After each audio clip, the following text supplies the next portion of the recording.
बिस्मिल्लाहिर्रहमानिर्रहीम। Welcome to Alhamd dynamic world of entry test. बच्चों, हम लोग केमिस्ट्री केमिकल इक्विलिब्रियम बुक 1 के टेस्ट के सॉल्यूशन के साथ हाज़िर हैं। और इस टेस्ट में आपने देखा कि कंसेप्चुअल एमसीक्यूज़ भी थे, न्यूमेरिकल बेस्ड भी थे, मल्टी कंसेप्चुअल भी थे, हर किस्म के एमसीक्यू इसमें डाले गए थे।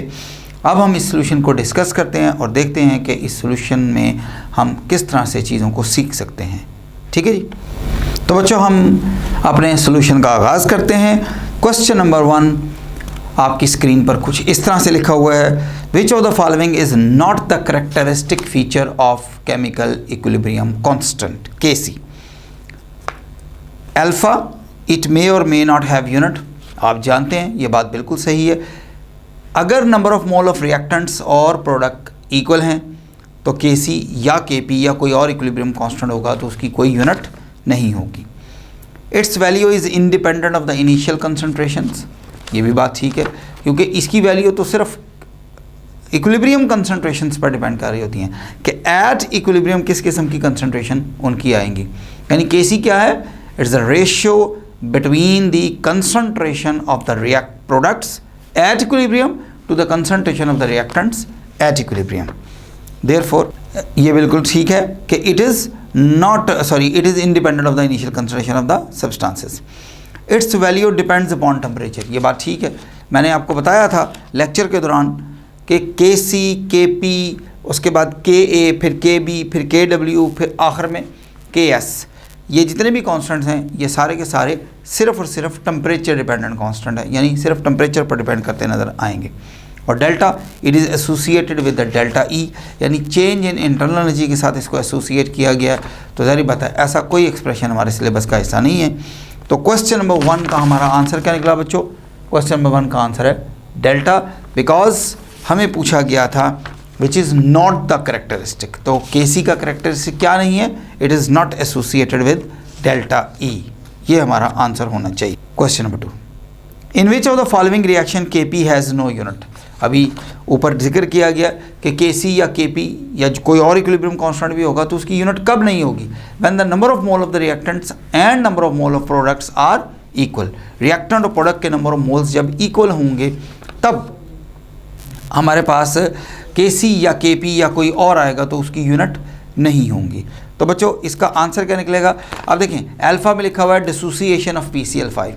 जब डिसोसिएशन ऑफ PCl5 की बात करते हैं तो number of mole of reactants and number of mole of product equal नहीं है, वाज़ेह तौर पर इक्वेशन में नज़र आ रहा है। सिमिलरली बीटा में नाइट्रोजन और हाइड्रोजन मिलकर अमोनिया बना रहे हैं। अमोनिया की फॉर्मेशन में भी आप जानते हैं ऐसा ही होता है। चार्ली में हाइड्रोजन प्लस आयोडीन 2Hi बना रहा है। तो रिएक्टेंट के नंबर ऑफ मोल्स कितने हैं बेटा? 2। प्रोडक्ट के नंबर ऑफ मोल्स कितने हैं? 2। 2 - 2 = 0। यानी बीटा क्वेश्चन नंबर 2 का जो चार्ली ऑप्शन है उसका डेल्टा एन कितना आ रहा है बच्चों? 0 आ रहा है। और अगर डेल्टा एन 0 आए तो Kp और Kc की यूनिट नहीं होती। तो क्वेश्चन नंबर 2 का हमारा आंसर क्या निकला बच्चों? Charlie. Question number 3, the equation used to calculate the pH of the acidic buffer solution is pH = pKa plus log of salt concentration over acid concentration। तो ये है बेटा हमारा क्वेश्चन नंबर 3, जिसमें हेंडरसन इक्वेशन प्रिंट कर दी गई है। ये बेटा हेंडरसन इक्वेशन है आपके सामने। pH = pKa plus log of concentration of the salt divided by concentration of acid. ठीक हो गया बेटा? अब वो यहाँ पर पूछ रहा है, ये लिखने के बाद ये क्वेश्चन में ही लिख दिया उसने। अब वो कह रहा है which of the following condition is correct. जो नीचे कंडीशन दी गई है उनमें से ठीक कौन सी है? Alpha pH = pKa when acid concentration = salt concentration. तो बेटा जो टेबल मैंने आपको बनाकर दी थी ये उस टेबल के कॉन्टेक्स्ट में क्वेश्चन पूछा गया है। तो यहाँ पर देखें ज़रा गौर से, ये देखें, जब सॉल्ट कंसंट्रेशन = एसिड कंसंट्रेशन हो जाएगा, ठीक है जी, तो इस फार्मूले का क्या बनेगा बेटा? pH = pKa plus log of concentration of salt divided by concentration of salt. ठीक है, या दोनों जगह एसिड लिख दें क्योंकि दोनों की कंसंट्रेशन आपस में इक्वल है। जब ये दोनों की कंसंट्रेशन आपस में इक्वल हो गई तो ये जो साल्ट कंसंट्रेशन है ये साल्ट कंसंट्रेशन से कैंसिल हो गई, यहाँ पर आ गया log ऑफ 1। और अब आप जानते हैं कि pH is equal to pKa plus log of 1, जबकि log ऑफ 1 कितना होता है बच्चों 0। इसका मतलब है pH किसके बराबर आ गया, pKa के बराबर आ गया। तो क्वेश्चन की रिक्वायरमेंट के मुताबिक पूछा ये जा रहा है which of the following conditions are correct. तो पहली तो करेक्ट है लेकिन बाकियों को देखना ज़रूरी है। अब यहाँ पर मैं एक आपको शॉर्टकट भी बताता हूँ। जब भी इस किस्म का क्वेश्चन आए विच of the following statement is correct, which of the following condition is correct, इस तरह की को बात की गई हो और अल्फ़ा सही निकल आए तो आपने फ़ौरन डेल्टा ऑब्जर्व करना है। अगर डेल्टा में लिखा हुआ है both A and B, all of these, तो फिर बाकी ऑप्शंस आप स्टडी करें। और अगर ऐसा नहीं लिखा हुआ डेल्टा में तो फिर अल्फ़ा ही सही है। आई रिपीट द लॉजिक, और बहुत आसान शॉर्टकट है कि आपसे पूछा जा रहा है which of the following is invalid, which of the following is valid, which of the following is correct, which of the following is not correct, वगैरह वगैरह, इस तरह की बात पूछी जा रही है। स्टेटमेंट बेस्ड क्वेश्चन है तो अल्फ़ा में ही आपको आंसर मिल गया, तो आपने हमेशा उसके बाद बीटा नहीं पढ़ना, सीधा डेल्टा पढ़ना है जाकर कि डेल्टा में क्या लिखा हुआ है। क्या डेल्टा में ये लिखा हुआ है ऑल ऑफ दीज, क्या डेल्टा में लिखा हुआ है ऑल ऑफ अबव, का डेल्टा में लिखा हुआ है नन ऑफ दीज, इस तरह की कोई बात लिखी हुई है वगैरह वगैरह। अगर लिखी हुई है तो फिर आप बाकी ऑप्शंस पढ़ें, और अगर नहीं लिखी हुई इट इज़ वेरी सिंपल कि वही आपका आंसर है। तो यहाँ पर अब मजबूरन अल्फ़ा में तो हाँ हमारी करेक्ट है स्टेटमेंट, लेकिन डेल्टा में लिखा हुआ है ऑल ऑफ दीज, इसका मतलब बाकी स्टेटमेंट मुझे पढ़नी है। बीटा में लिखा हुआ है pH is less than pK when the acid concentration is greater than salt concentration. बेटा इसका ताल्लुक मैथमेटिक्स से, तो ये देखें ज़रा गौर से, अगर यहाँ पर एसिड कंसंट्रेशन साल्ट की कंसंट्रेशन से ज़्यादा हो जाती है तो फिर क्या होगा, वो जो एंड वाली टर्म है ज़रा उसको सिर्फ ऑब्जर्व कीजिएगा, it becomes log of concentration of salt जो कि स्मॉलर है और डिवाइडेड आ जाएगा कंसंट्रेशन ऑफ एसिड। अब इतने हिस्से का आंसर क्या आएगा, साल्ट की कंसंट्रेशन कम है और एसिड की कंसंट्रेशन ज़्यादा है, ये आएगा 1/2, 1/3, 1/10, 1/100, 1/1000, यानी it will be greater than 0 but lesser than 1। मैं सिर्फ इतने हिस्से की बात कर रहा हूँ, थोड़ी सी मैथमेटिक्स भी डिटेल में समझ लें। ये इतने पोर्शन की बात कर रहा हूँ कि अगर इस ऊपर वाली कंडीशन को ये हिस्सा फुलफ़िल कर रहा हो तो इसका आंसर 0 से लेकर 1 के दरमियान होगा। 0 से ग्रेटर होगी ये वैल्यू, लेकिन 1 से स्मॉलर होगी और दरमियान में कोई वैल्यू होगी। अब इंटरेस्टिंग बात ये है कि हर वो वैल्यू जो 0 और 1 के दरमियान लाई कर रही है उसका लॉग माइनस में आता है। उसका लॉग किस में आता है बेटा, नेगेटिव लॉग आता है, यानी लॉग ऑफ लेट्स से कि इसका आंसर आ रहा है 0.1, तो इस लॉग ऑफ 0.1 का आंसर क्या है बच्चों, -1। इसका आंसर क्या है बच्चों, -1।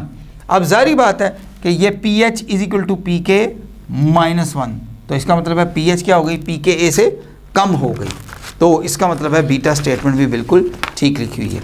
वैसे तो आपको पता ही है कि अगर साल्ट की कंसंट्रेशन कम होती है एसिड से तो एसिडिक बफर बनता है और pH जो सी ना pKa से भी कम आती है। और चार्ली ऑप्शन में लिखा हुआ है pH is greater than pK when the salt concentration is greater than acid, ये भी ठीक है। इसका मतलब है क्वेश्चन नंबर 3 का हमारा आंसर क्या निकलेगा बेटा, delta. Question number 3 has the answer delta, जैसे मैंने आपको डिटेल में समझाया। Question number 4, best acidic buffer is prepared by taking, वो कहता है equal concentration of acid and salt, इससे ही ताल्लुक है इसका। अब ये देखें, equal concentration of acid and salt लेने से क्या हो रहा है कि साल्ट से कैंसिल हो गया और लॉग ऑफ 1 0 हो गया, pH pK के बराबर आ गया। तो ये जो सा होगा ना बेटा, ये क्या होगा, दी बेस्ट बफर है, दी बेस्ट बफर, यानी इससे बेहतर बफर जो है ना वो काम नहीं कर रहा होगा। ये अपनी pH को मेंटेन रखने की सबसे ज़्यादा सलाहियत रखता है। आप कह सकते हैं कि इसकी बफर कैपेसिटी जो थी ना वो बाकियों से बहुत ज़्यादा होगी। More concentration of acid than that of the salt, अब मोर वर्ड मोर उसकी कोई डिस्क्रिप्शन है, यानी अगर कंसंट्रेशन ऑफ द एसिड 0.1 है और साल्ट की कंसंट्रेशन 0.11 है, ये भी मोर है। और अगर concentration of the acid 0.1 molar है और साल्ट की कंसंट्रेशन 10 मोलर है, ये भी मोर है। ठीक है, तो मोर की कोई सिग्निफिकेंस नहीं है, रादर आई शुड से मोर की कोई परफेक्ट वैल्यू मौजूद नहीं है, यानी रेंज नहीं है। तो इसलिए हम इस आंसर को एक्सेप्ट नहीं कर सकते, और यही हाल नीचे वाले आंसर का भी है। और डेल्टा में कहता नहीं, वो इन्फॉर्मेशन इनकम्प्लीट है। इन्फॉर्मेशन कंप्लीट है, साल्ट की कंसंट्रेशन अगर एसिड की कंसंट्रेशन के बराबर हो तो पीएच पीके के बराबर हो जाती है, और ये बेहतरीन बफर होता है। ठीक है, इससे ज़्यादा बेहतर बफर नहीं बन सकता। तो क्वेश्चन नंबर 4 का आंसर क्या बनेगा बेटा हमारे पास? क्वेश्चन नंबर 4 का आंसर बनेगा alpha. Question number 5, which of the following is correct statement about the strength of the acid. आप जानते हैं कि स्ट्रेंथ ऑफ द एसिड की वैल्यू Ka से रिलेट होती है, या आप कह लें Pka से रिलेट होती है। तो वो कैसे रिलेट होती है? क्वेश्चन नंबर 5 की बात करेंगे हम। ये देखें, stronger acids have Pka value lesser than 0, यानी इनकी वैल्यू सारी की सारी नेगेटिव होती है। वीकर एसिड्स, इनकी Pka वैल्यू 3 से ज़्यादा होती, और मॉडरेटली स्ट्रॉन्ग एसिड्स या मॉडरेटली वीक एसिड्स जिनसे होते हैं, दरमियान से एसिड्स होते हैं, इनकी वैल्यूज़ 0 से ज़्यादा होती हैं Pka, लेकिन 3 से कम होती हैं। ठीक हो गया, ये रिलेशन हो गया। अब यहाँ पर क्या स्टेटमेंट्स लिखी हुई हैं, ज़रा उनको मुलाहिजा कर लेते हैं। क्वेश्चन नंबर 5 की पहली स्टेटमेंट में लिखा हुआ है conjugate base of weak acid is week. ये तो बड़ी आसान सी बात है। आप लोगों को याद है कि हमने Lowry Bronsted concept of acid and base में एक ये फार्मूला पढ़ा था, Ka is inversely proportional to Kb। इस स्टेटमेंट का क्या मतलब है बेटा? इस स्टेटमेंट का मतलब है कि stronger the acid weaker is the conjugate base, weaker the acid stronger is the conjugate base. इसका मतलब है अल्फा हमारा आंसर नहीं हो सकता, क्योंकि उसमें लिखा हुआ है कॉन्जुगेट बेस भी, कॉन्जुगेट एसिड भी वीक है और ओरिजिनल एसिड भी वीक है, सब वीक है। Beta option, greater is the hydrogen ion concentration, greater is the pH value, ये भी गलत है। ये स्टेटमेंट सही नहीं है। क्यों सही नहीं है सर, क्या है इसमें इशू? तो pH इज इक्वल टू, आप लोगों को याद है क्लास पढ़ाते दौरान मैंने आपको वीडियो में बताई थी बात कि pH is equal to log of reciprocal of the hydrogen ion concentration. अगर आप बेटा इसको इस तरह से याद करने में कामयाब हो गए ना, तो आपको सही मायनों में कंसेप्ट डेवलप हो जाएगा कि pH और हाइड्रोजन आयन कंसंट्रेशन का क्या रिलेशन है। अब देखिए, ये डिनोमिनेटर में और ये न्यूमरेटर में, इसका मतलब है हाइड्रोजन आयन कंसंट्रेशन किसी सॉल्यूशन की बढ़ती है तो pH कम हो जाती है, हाइड्रोजन आयन कंसंट्रेशन कम होती है तो pH बढ़ जाती है। तो वो कहता है greater is the hydrogen ion concentration, यानी अगर कोई एसिड स्ट्रॉन्गर है और वो ज़्यादा हाइड्रोजन आयन प्रोड्यूस कर रहा है, तो यहाँ पर लिखा हुआ है greater is the pH value, इसका मतलब है ये गलत लिखा हुआ है, ये हमारा आंसर नहीं हो सकता, उसकी pH वैल्यू नीचे जाएगी। Charlie option, greater Ka value greater is the Kb value. ये देखें, क्या K वैल्यू ग्रेटर करने से Kb वैल्यू ग्रेटर हो रही है? वाज़ेह तौर पर नजर आ रहा है कि ये इन्वर्सली रिलेटेड है, ये भी गलत है। Delta option, greater the Ka value smaller is the Pka value, ये बात बिल्कुल सही है। सर ये कैसे ठीक है? ये देखें, जैसे ही मैंने इसको लिखा है ना, Pka वैल्यू को भी देखें ज़रा, ये आ गया Pka और Pka किसके बराबर है? आमतौर पर हम लिख देते हैं माइनस लॉग ऑफ Ka, वो बिल्कुल ठीक है, लेकिन उसमें जो कॉन्सेप्ट है वो मिसिंग है। तो जब आप इसको इस शक्ल में लिखते हैं, log of reciprocal of Ka, तो फिर बात जमती है कि देखें Ka वैल्यू ग्रेटर होगी, Pka कम हो जाएगा, K वैल्यू कम हो जाएगी, Pka वैल्यू बढ़ जाएगी। देयरफॉर क्वेश्चन नंबर 5 का बेटा आंसर क्या बनता है? क्वेश्चन नंबर 5 का आंसर बनता है डेल्टा। तो question number 5 has the answer delta. Let's proceed towards the question number 6। Question number 6 में बेटा वो ये कह रहा है, it is experimentally found that a catalyst is used to lower the pH, decrease the activation energy for the reverse reaction, decrease the energy of activation for the forward reaction, and delta both B and C। तो बच्चों अब question पढ़ के तो ऐसा लगता है बच्चे ये समझते हैं कि सर ये तो चैप्टर नंबर 11 का यानी केमिकल काइनेटिक्स का क्वेश्चन है। नहीं बेटा, ये दोनों चैप्टर से रिलेटेड है और इवन ये चैप्टर नंबर 7 यानी केमिकल थर्मोडायनेमिक्स या जिसको थर्मोकेमिस्ट्री कह लें उससे भी रिलेट करता है। तो ज़रा ग्राफ देखें ज़रा प्लीज़। ये देखो बच्चों, ये हमारे पास एक ग्राफ है। यहाँ पर बेटा हमारे पास मौजूद है जी रिएक्शन कोऑर्डिनेट और यहाँ पर मौजूद है पोटेंशियल एनर्जी। अब आप देखें कि एक्सोथर्मिक के सिलसिले का अगर ग्राफ बनाया जाए आसानी के लिए तो वो ग्राफ तकरीबन ऐसे बनाया जा रहा होता है कि यहाँ पर मौजूद हैं रिएक्टेंट्स और यहाँ पर मौजूद हैं प्रोडक्ट्स। पोटेंशियल एनर्जी ऐसे इंक्रीज हो रही है और रिएक्शन कोऑर्डिनेट इधर जा रहा है। ठीक हो गया बच्चों। अब देखें विदाउट कैटलिस्ट आपको this amount of energy has to given. ये है जनाब वो एक्टिवेशन एनर्जी, इधर लिख लेते हैं इसको बाहर। ये है जी अमाउंट ऑफ एनर्जी एक्टिवेशन जो आपको कैटलिस्ट के बगैर इसको प्रोवाइड करनी है। लेकिन जब ये सिस्टम कैटलाइज्ड हो जाएगा तो फिर आप जानते हैं कि ये इस तरह से प्रोसीड करता हुआ नजर आएगा आपको। और अब जो provided amount of activation energy है वो है ये E A प्राइम कह लें, आप इसको डैश लगा लें इसके साथ। अब ये बात वाज़े तौर पर क्लियर कर रही है, हमें इस बात को क्लियर कर रही है कि क्या सिर्फ activation energy for the forward reaction decrease हुई है। सर अभी तक तो ग्राफ में ऐसे ही लग रहा है, आप ठीक कह रहे हैं, लेकिन ये देखें ज़रा इस ग्राफ का ये वाला हिस्सा ड्रा करते हैं, ये भी तो एक्टिवेशन एनर्जी है। अगर हम इस लेफ्ट वाली एक्टिवेशन एनर्जी को EA1 कह लें और इसको EA2 कह लें तो हम कह सकते हैं कि EA1 is the activation energy for the forward reaction while EA2 is the activation energy for the reverse reaction. तो क्या सिर्फ फॉरवर्ड रिएक्शन की एक्टिवेशन एनर्जी कम हुई है? नहीं। क्या सिर्फ रिवर्स रिएक्शन की एक्टिवेशन एनर्जी कम हुई है? नहीं। एक्चुअली दोनों एक्टिवेशन एनर्जीज डिक्रीज हो गई हैं, जिसकी वजह से चैप्टर नंबर 8 में भी हमने ये पढ़ा केमिकल इक्विलिब्रियम में और केमिकल काइनेटिक्स में भी हमने ये पढ़ा कि catalyst increases the rate of forward reaction as well as rate of reverse reaction. Therefore, a catalyst helps to reach the chemical equilibrium at the earliest. यानी वो हमें chemical equilibrium को जल्दी अटेन करने में मदद देता है। Therefore, क्वेश्चन नंबर 6 का आंसर क्या निकलेगा बेटा? डेल्टा। क्वेश्चन नंबर 6 का हमारा आंसर क्या आया? डेल्टा। ठीक। क्वेश्चन नंबर 6 के बाद बारी आती है बेटा क्वेश्चन नंबर 7 की, और क्वेश्चन नंबर 7 बिल्कुल आसान है। Which of the following is a Henderson equation. इस मरतबा हेंडरसन इक्वेशन ही पूछ ली गई है।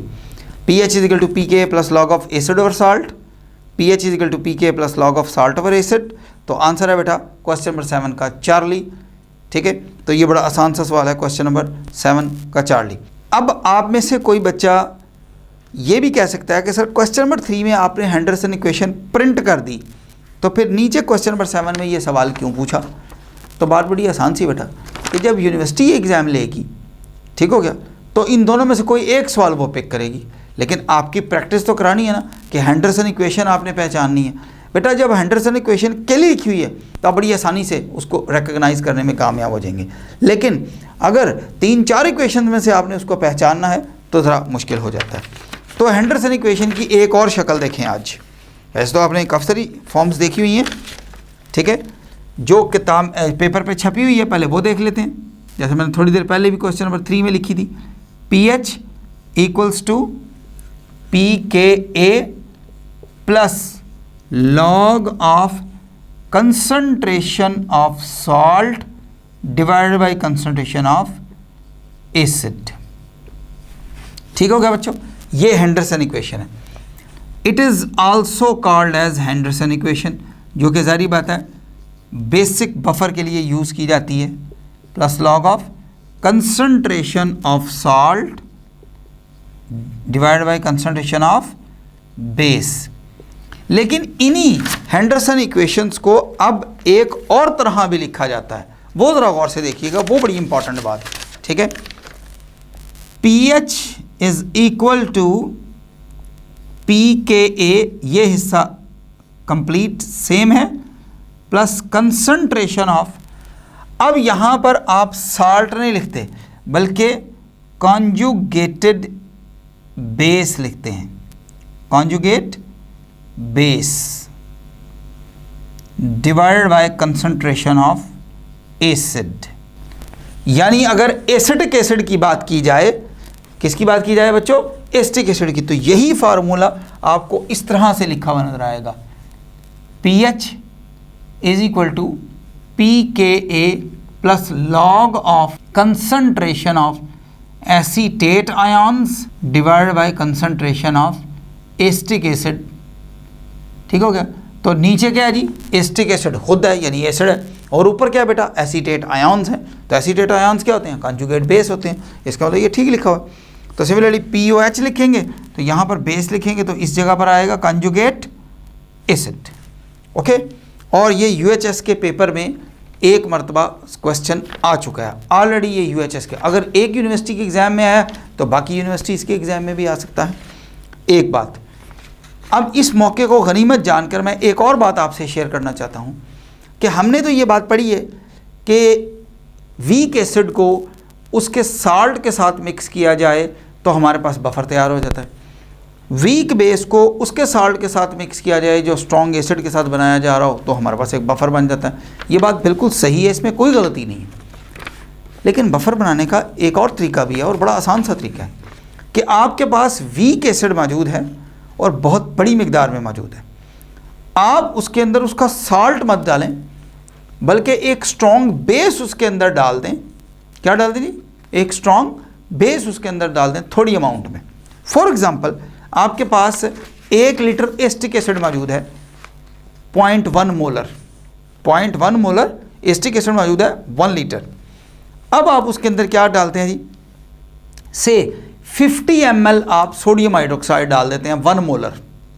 तो सोडियम हाइड्रोक्साइड क्योंकि स्ट्रॉन्ग बेस है वो कंप्लीट डिसोसिएट होगा और वो बहुत सारे एसिटिक एसिड को, एसिटिक एसिड मॉलिक्यूल को न्यूट्रलाइज कर देगा और क्या बन जाएगा जी, साल्ट बन जाएगा। आप देखें साल्ट भी अंदर है और एसिड तो पहले ही मौजूद था, मिलके बन गया बफर।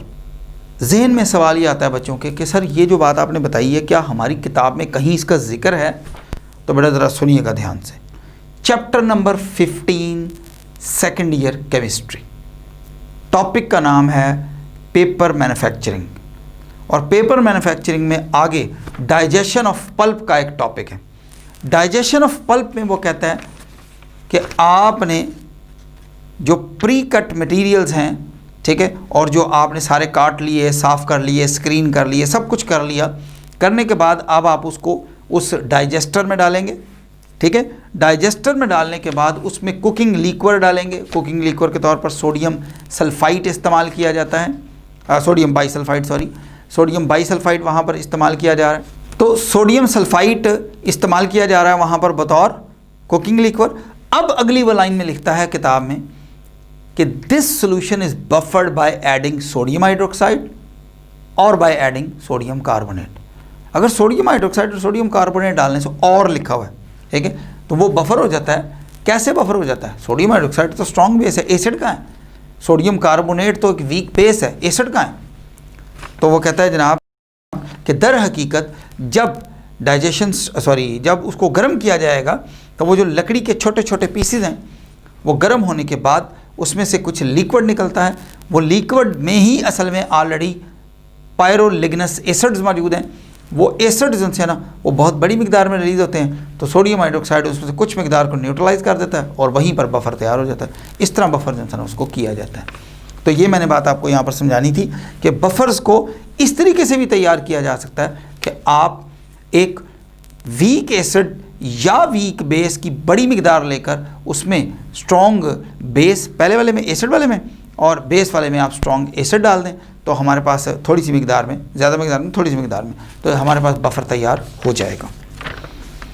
तो ये था बेटा क्वेश्चन नंबर 7 जिसमें हैंडरसन इक्वेशन को हमने रिकॉग्नाइज करना था। क्वेश्चन नंबर 7 का आंसर निकला Charlie. Question number 8, equilibrium constant for the gaseous reaction is commonly written as. आप जानते हैं कि गैसेस के केस में पार्शियल प्रेशर्स आसानी से मैयर किए जा सकते हैं। इसलिए वो in terms of partial pressure लिखा जा रहा होता है, chemical equilibrium constant. Therefore answer is alpha Kp। Question number 9, the direction of the reaction is predicted by. अब ये सवाल पढ़ते साथ ही आंखें Kc को ढूंढना शुरू कर देती हैं और ऑप्शन में Kc मौजूद ही नहीं है। ऐसा लगता है सवाल गलत है, नहीं, यही तो कंसेप्ट है, इसी को तो कंसेप्चुअल एमसीक्यू बोलते हैं कि आपको ये याद रखना है कि केमिकल इक्विलिब्रियम कांस्टेंट इस बात का जिम्मेदार है कि वो आपको बताएगा कि what is the direction of reaction, how can you predict the direction of reaction, जो हम ऑलरेडी रिकॉर्डेड वीडियोस में देख चुके हैं ये बात। तो केमिकल इक्विलिब्रियम कांस्टेंट Kc भी हो सकता है, Kp भी हो सकता है, Kx भी हो सकता है और Kn भी हो सकता है। 4 इक्विलिब्रियम कांस्टेंट्स होते हैं, उनमें से कोई सा भी हो सकता है। तो फिलहाल Kp का जिक्र किया गया, देयरफॉर क्वेश्चन नंबर 9 का आंसर क्या निकलता नजर आता है? डेल्टा। क्वेश्चन नंबर 10, अमोनिया की मैन्युफैक्चरिंग हो रही है जी। If the temperature in this reaction is increased, अगर इस केमिकल रिएक्शन का टेम्परेचर इंक्रीज कर दिया जाए तो कहता है द इक्विलिब्रियम। अब आप जानते हैं कि ये रिएक्शन एक एक्सोथर्मिक रिएक्शन है, और एक्सोथर्मिक रिएक्शन अगर इक्विलिब्रियम पर हों, एक्सोथर्मिक रिएक्शंस अगर कहाँ हो, इक्विलिब्रियम पर हों, they start travelling in the reverse direction, वो रिवर्स डायरेक्शन में जाना शुरू कर देंगे। ठीक हो गया? इसलिए नीचे लिखा हुआ है क्वेश्चन में, if the temperature in this chemical reaction is increased the equilibrium, यानी वो इक्विलिब्रियम की बात कर रहा है कि अगर इक्विलिब्रियम आ जाता है तो वो जाएगा कहाँ। सर अगर का क्या मतलब है? पहले मैं आपको जवाब बता देता हूँ, फिर बाकी डिस्कशन कर लेते हैं। तो क्वेश्चन नंबर 10 का आंसर क्या है जी? चार्ली। आप जानते हैं कि रिएक्शन रिवर्स डायरेक्शन में जाएगा, यानी shift towards left. Therefore question number 10 का आंसर क्या निकलेगा? चार्ली। लेकिन यहाँ पर एक और बहुत इंपॉर्टेंट बात पढ़नी है। हेबर्स प्रोसेस में मैंने आपको पढ़ाते हुए ये बात बताई थी कि ली शेटलर प्रिंसिपल का बेसिक थीम क्या है, बेसिक आइडिया क्या है। तो बच्चों बेसिक आइडिया उसका ये है, how to convert a reversible chemical reaction into a desirable irreversible direction. यानी है वो रिवर्सिबल रिएक्शन, लेकिन आपने उसको फॉरवर्ड या रिवर्स लेकर जाना है अपनी मर्जी से, ताकि जो काम आप इंडस्ट्रियल स्केल पर करना चाहें वो कर सकते हो। फॉर एग्जांपल अगर ये अमोनिया की मैन्युफैक्चरिंग की बात कर ली जाए तो सिंपल सी बात है कि अमोनिया की मैन्युफैक्चरिंग के दौरान आप जारी बात है अमोनिया बनाना चाहते हैं, और अमोनिया किस तरह मौजूद है? प्रोडक्ट साइड पर। अब ये देखिए मैं इक्वेशन लिखता हूँ आपके लिए। 1 मोल of the nitrogen gas is reacted with 3 moles of the hydrogen gas, reversibly producing 2 moles of the ammonia gas. Delta H is equal to negative, यानी रिएक्शन क्या है जी? एक्सोथर्मिक है, और उसके साथ डेल्टा N की वैल्यू क्या बता रही है जी? डेल्टा N की वैल्यू बच्चों हमें बता रही है it is equal to 2 - 4 equals to -2। ठीक हो गया? तो वो जो कंडीशन है डेल्टा H की, वो हमें ये बता रही है कि decrease in temperature will shift the reaction towards forward. Temperature को जितना डिक्रीज करेंगे रिएक्शन उतना फॉरवर्ड जाएगा। प्रेशर की वैल्यू, यानी ये डेल्टा N की वैल्यू हमें ये बता रही है कि pressure has to be increased. अब टेम्परेचर और प्रेशर को गैस के हवाले से बात की जाए तो जिनका टेम्परेचर इंक्रीज होता है, जैसे किसी गैस का टेम्परेचर इंक्रीज किया जाता है उसका साथ प्रेशर भी इंक्रीज हो जाता है, और अगर टेम्परेचर डिक्रीज किया जाए तो प्रेशर भी डिक्रीज हो जाता है। यानी for the gaseous substances pressure is directly proportional to temperature. इसका मतलब है कि मामला बहुत ज़्यादा ट्रबलसम है कि आपको चाहिए डिक्रीज्ड टेम्परेचर और इंक्रीज्ड प्रेशर।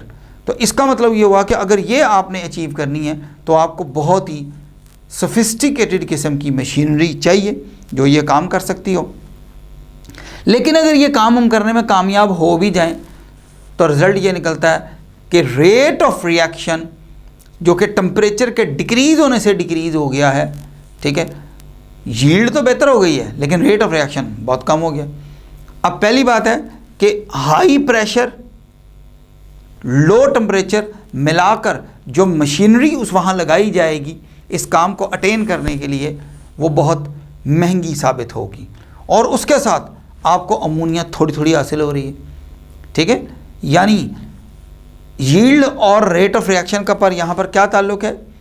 यील्ड और रेट ऑफ रिएक्शन का ताल्लुक यहाँ पर ये है कि जो भी हाइड्रोजन का मॉलिक्यूल नाइट्रोजन से टकराएगा it will be converted into a fruitful collision, यानी वो अमोनिया बनाएगा, लेकिन वो कहते हैं टकराएंगे कम क्योंकि रेट ऑफ रिएक्शन बहुत स्लो है, कोलिजन बहुत कम होंगे।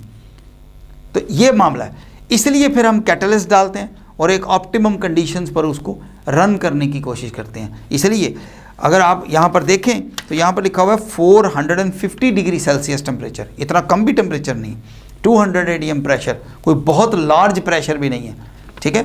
जबकि आपकी किताब में जो ग्राफ बना हुआ है उसको अगर आप देखें तो 1000 एटीएम पर जो यील्ड है वो बहुत आगे जा रही है, लेकिन मसला ये है कि उस पर रेट ऑफ रिएक्शन बहुत स्लो है। तो प्रैक्टिकली इसको कैसे किया जाता है कि नाइट्रोजन हाइड्रोजन को एक कंटेनर में डाला जाता है और एक पर्टिकुलर टेम्परेचर अटेन किया जाता है ताकि रिएक्शन स्टार्ट हो सके। वंस द रिएक्शन स्टार्ट्स, कुछ देर बाद इक्विलिब्रियम डेवलप हो जाता है।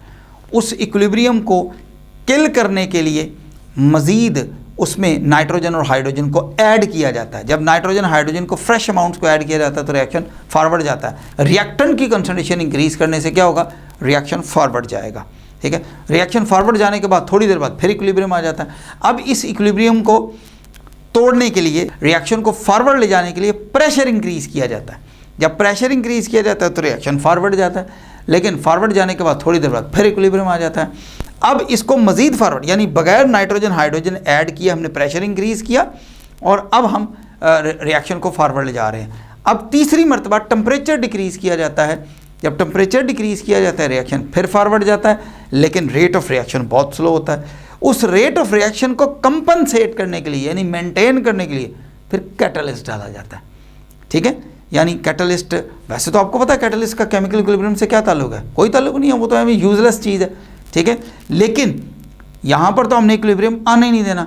तो अब इस पूरी डिस्कशन का लुब्बे लुबाब क्या निकलता है, वो कहता है continuously add fresh amounts of nitrogen and hydrogen, pneumatically remove the formed ammonia. इसको रिमूव कैसे किया जाता है कि पूरे कंटेनर के अंदर नाइट्रोजन हाइड्रोजन और अमोनिया जो मौजूद होती हैं उनको अगले चैम्बर में शिफ्ट किया जाता है, वहाँ पर उनको सडनली कूल डाउन किया जाता है below the boiling point of ammonia, यानी -35 डिग्री सेल्सियस के नीचे उसको कूल किया जाता है। Ammonia gets converted into a liquefied ammonia while nitrogen and hydrogen remain and gas. तो बची हुई नाइट्रोजन और हाइड्रोजन को वापस मेन चैम्बर में धकेला जाता है और इस तरह रिएक्शन आगे चला जाता है। तो ये थी बेटा डिस्कशन। वैसे तो क्वेश्चन बिल्कुल आसान था, लेकिन मैंने मौके को गनीमत जानकर इसको पूरे को एक्सप्लेन कर दिया। अब यहाँ पर एक और बात समझ लें। एक मरतबा ये क्वेश्चन एक यूनिवर्सिटी में पूछा गया था कि जी हम चाहते हैं, मैं उर्दू तर्जमा करके आपको समझा रहा हूँ, कि हम चाहते हैं कि हेबर्स टावर जहाँ पर नाइट्रोजन और हाइड्रोजन रिएक्ट करके अमोनिया बना रहे हैं उसकी सफाई की जाए। तो ज़ाहिर बात है उसकी सफाई करने के लिए उसको शट डाउन करना है। अब शट डाउन करने का तरीका तो सिर्फ यही है ना कि fresh amount of nitrogen hydrogen आप डालनी बंद कर दें, लेकिन जो अंदर नाइट्रोजन और हाइड्रोजन मौजूद हैं प्लस अमोनिया, कोशिश ये होगी हमारी कि नाइट्रोजन और हाइड्रोजन को हम मुकम्मल तौर पर अमोनिया में कन्वर्ट करने में कामयाब हो जाएं। तो वो कहता है without adding nitrogen and hydrogen in the reaction mixture हम मुकम्मल अमोनिया कैसे बनाएंगे, ठीक है। तो बात बड़ी सिंपल सी है कि सर टेम्परेचर कम कर लें, लेकिन उससे तो रेट ऑफ रिएक्शन स्लो हो जाता है, प्रेशर हम ऑलरेडी इंक्रीज़ कर चुके हैं। तो इसका जवाब क्या है, ज़रा जवाब सुनिएगा ध्यान से। इसका जवाब ये बेटा, add inert gas like helium या नियॉन, उसमें नियॉन या हीलियम जैसी इनर्ट गैस ऐड की जाए। Dalton law of partial pressure chapter number 3 हमें ये कहता है कि जो टोटल प्रेशर है वो कंपोनेंट गैसेस के पार्शियल प्रेशर का मजमू है। तो टोटल प्रेशर को इंक्रीज़ करने का ये हमने मेथड निकाला कि हम इनर्ट गैस उसके अंदर ऐड कर देते हैं। तो जब हम इनर्ट गैस उसके अंदर ऐड करते हैं लाइक हीलियम एंड नियॉन, उसने रिएक्ट तो नहीं करना, लेकिन वो टोटल प्रेशर को इंक्रीज़ करेगा, और जब सिस्टम का प्रेशर इंक्रीज़ होगा तो रिएक्शन फॉरवर्ड जाएगा, नाइट्रोजन और हाइड्रोजन आपस में रिएक्ट करके अमोनिया बनाना शुरू कर देंगे, ठीक है।